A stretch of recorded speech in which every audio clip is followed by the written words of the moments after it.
Maithili express की शानदार प्रस्तुति।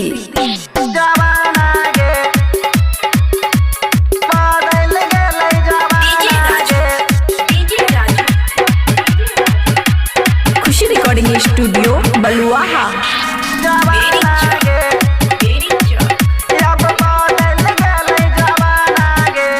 काजू देबो किशमिश देबो हे गए पता रह की काजू देबो किशमिश देबो देबो सैयद के दाना गे हमारा से कर लेगे छौरी अब बदल गए जवाना गे अब बदल गए जवाना गे अब बदल गए जवाना गे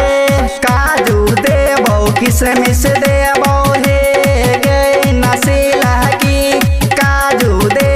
किशमिश देबो देबो सैयद के दाना गे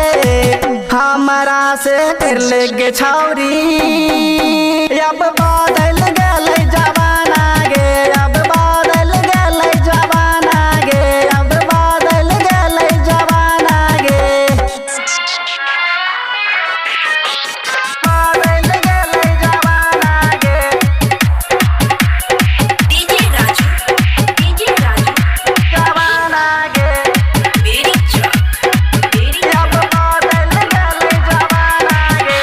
लाखों में देखली तोहर सूरतिया मोन गला गले भावे हमारा से तोय शादी करबा किस्मत जैतो जागे जागे गए नसीला की लाखों में देखली तोहर सूरतिया मोन गला गले भावे हमारा से तोय शादी करबा किस्मत जैतो जागे जागे हर टाइम पर हर खाना खिलेबो हे गे नसीला की हर टाइम पर हर खाना खिलेबो बनैबो मस्ताना गे हमारा से कर लेगे छौरी अब बदल गए जवाना गे अब बदल गए जवाना गे अब बदल गए जवाना गे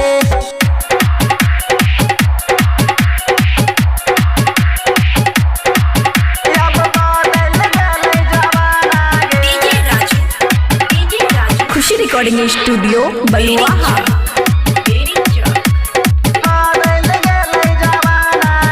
हे गजाना तू कहबा प्यार वना देबो राखबो सिरौना चाहे कुछो बोलते पतर की करबो नहीं तोरा माना माना हे गए नसीला की जाना तू कहबा प्यार वना देबो राखबो सिरौना कतनो कुछो कोई बोलते पतर की करबो नहीं तोरा माना माना हमरे साथ तोरा जिंदगी गे काटता है पता रहा कि हमरे साथ तोरा जिंदगी ही काटता है खाइबे जोरे खाना है अब हमरा से कला पतर की अब बदल गए जवाना है अब बदल गए जवाना है अब बदल गए जवाना है काजू दे लो किशमिश देबो हे गए पता रह की काजू देबो किशमिश देबो देबो सैयद के दाना गे अब हमारा से काले गे छौरी